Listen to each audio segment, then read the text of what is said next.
Hey everyone, thanks for joining in Capitalism today. Thank you for visiting this channel and supporting it and being a guest and giving feedback. Truly appreciate all that you do. And I encourage you to visit the website dismantlecapitalismglobally.com. Dismantlecapitalismglobally.com. Think about that. Think of a world where capitalism doesn't exist, where you don't have to look forward to bills every month and you don't have to pay for everything, where your basic needs will be fulfilled by you just sharing with your neighbors, or you growing your own food, or not having to pay for all of the things that we pay for. It's just as you get older, you feel like you can retire from that, but you cannot retire from paying for stuff. The system of capitalism will not allow you to do that. You will be you will be charged from the day you enter this world through your maturity level, and at the end of your life you will be charged for something and for everything that you do. So that's the definition of this system. It's one that you are always confined to its payer payee model. You're always paying somebody, you always owe somebody, somebody owes you. And one of the reasons why the anti-capitalist is an anti-capitalist is because we see how destructive those relationships can become when there's the owing. Somebody owes another, or that you want to do something, but somebody else is charging you so much to do this thing. And it dismantles relationships, and it makes projects that should come about actually not ever coming into fruition. So that's the basic of capitalism all day, every day. And today I want to talk about capitalists, or I'm sorry, anti-capitalists who have lived their lives and transitioned, and they have left great legacies. Specifically legacies where they did not agree to capitalism, they did not want it, they saw it for what it truly is: a system of destruction, a system that needs more analysis so that we can subsequently put an end to it. It definitely would be a great feeling for this generations as well as future generations if we could just actually look at this through objective lens instead of a subjective lens, and just see exactly what is doing to the lives of people. Human beings against the system of capitalism is a very harsh relationship. It is one that is not given the best resources to live a great life in the way that Abraham Maslow theorized that we should live so that we can reach our higher potential. We need to have the basics. Okay, so these activists, one of them is the late Kwame Ture, or some people may know him as Soki Carmichael. He was an activist during the Dr. Martin Luther King civil rights era. Very outspoken, very transparent, just very authentic. And I listened to his speeches on YouTube, and I'm a big fan, is what I'm saying. He always had the right words about whether it was racism or capitalism. He knew what to say, and he did not hide behind anything. He was like the Malcolm X, actually, of his era. But here's the quote that he said. The quote goes like this: "Capitalism doesn't lie some of the time, it lies all the time. Even if it tells truth, it's only the result of a double lie." Think of that. Yeah, capitalism is a liar. The system is a liar. And, rich people telling you that it is a viable system, that it is a workable system, is a double lie, is a lie. Because, you certainly don't want people who have gained advantages to give you information about capitalism, because most of them end up loving the system. Once they gain their privileges, of course, they want to be in the class of privileged people. And what you'll hear them saying is that, yeah, you just have to work a little harder. You just have to believe in God. You just have to, don't sleep 8 hours, sleep 2 hours. That's rich people don't sleep 8 hours. That's what they say, right? But that's the lie that they preach because they have some advantage that they have the riches that so many people are striving for. But yeah, capitalism is not a system that is producing not even the basic necessities. You have to buy your basic necessities. It's always on the market. You feel like every day of your life you feel like you have to pay for something or you have to pay someone. So that's the lie that it is. And it's one that we have to really narrow in on versus sugarcoating it and just making it look easy and acceptable just because a few people became rich under it.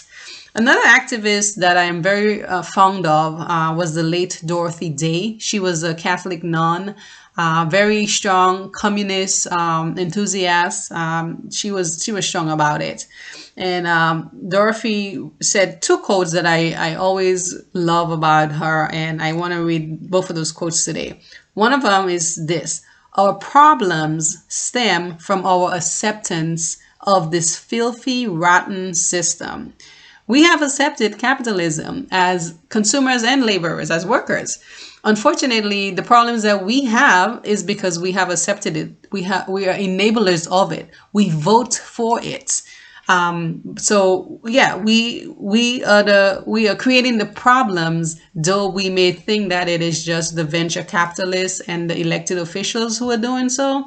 We are unfortunately the majority. We are part of the problem too, and that's why we need to realize this. That's why we need to be more. We need to collaborate more because we are part of it."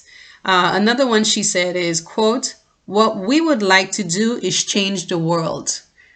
Make it a little simpler for people to feed, clothe, and shelter themselves as God intended them to do." She was a Catholic nun, very religious person. So, she was definitely not a supporter of that system. And as a believer too, as someone who believes in a creator, I too hold that as my biggest reason for not accepting capitalism. I cannot accept a system that destroys God's designs. I cannot accept a system that removes resources from God's people's mouths and stomachs.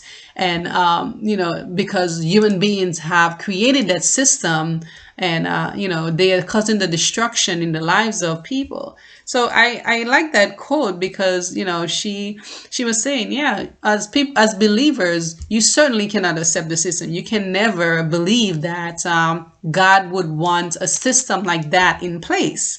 So, it can be confusing because some people who are rich and who are able will incorporate God into their accomplishment and say that, yeah, God wants that. I'm sure God wants goodness for all of us, but try not to confuse the systems that human beings create, systems of like capitalism, wars, and bring God into that and believe that, that's what God wants.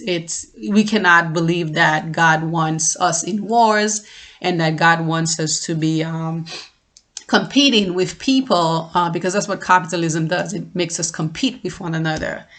Friendships are ruined because of those. Okay, so you definitely, as a human being passing through this earth, you definitely want to feel as though you are a game changer, that you can instill change not just in your life and as you grow, but also other people's lives. And how do you do that? I certainly do my part. I certainly will not accept injustices, will never believe that all I'm doing here is just to feed and clothe myself only. I want to see how other people are living and how can I make things better for them, because I would want to do that. Because having faced struggles too, I don't want other people to struggle. I don't want that pattern of or that cycle of poverty, the cycle of struggling, the cycle of mental distress that accompanies all of that to be inflicted onto other people and onto other generations. And I think that, as a game changer, I hope you will see it that way, that you are connected to other people too, other human beings. And you have to look at life as one where everything is interconnected. The struggles that you face are faced by other people, probably in different regions, right? But they are faced by other people also. Another person who doesn't need any introduction, doesn't need any any great words, because he definitely created his own legacy, was the late Fidel Castro. And Fidel was, as you know, was very anti-capitalist. He hated it, everything about it. And this quote will tell you just how much he hated it. He says, I find capitalism repugnant. It is filthy. It is gross. It is alienating because it causes war, hypocrisy, and competition. That's a great quote. He summarizes capitalism in such a great way, right? He puts all of its components into this quote. It definitely causes wars, wars over resources. When we go to war, it's because somebody wants resource or they want access to it. That's the whole reason of war. It's an unfortunate reality, because you always think, well, isn't there another way to approach these people to get some of their stuff? Do you have to bomb them? Do you have to ruin the lives of innocent people just to get to lumber, or whatever is it, that gold, whatever is it that they go for? There's always that option to be amicable. That sometimes that doesn't feel like an option in this world, but it is. Definitely, it is alienating, specifically when you are facing struggles because of capitalism. You feel alienated. You feel ashamed. You feel guilty, because you want to believe that as you get older, as we get older, that you get a greater grip on things from a socioeconomic standpoint. But even as we get older, we will face financial difficulties, and it can be distressing. It can be it's not a good feeling. I've been there, and it is not a great feeling. It's like you're tired, but at the same time you want to fulfill your financial obligations. We certainly have them with loans, different loans, credit card, whatever it may be, mortgage. You get my grip. You know what I'm talking about. Yeah, it alienates you. It really does. It is hypocritical in the same way that Soki Carmichael said. It is full of lies, and even if it tells the truth, there's a lie attached to the truth. So it is very hypocritical. So when rich people, glamorize capitalism, you cannot believe that that's just what it is. You have to look beyond that, because at the same point, they are rich. They are trying to make you rich because they believe that is going to solve every problem in the world. The reality is capitalism does not solve anything in this world. It just creates products. It brings new ideas. Human beings, we're creative. We know how to create and bring products to the markets. That's just what we're doing, and we put in some great words to it, and to make people believe that, yeah, you just have to do what I did. Do what I did so that you can become rich. But becoming rich is not going to solve all of the problems in the world. It certainly has not done that. So never let other people tell you that, all you have to do in life is just be rich and everything is going to be okay. Everything is not going to be okay under capitalism. It has proven that everything will not be okay.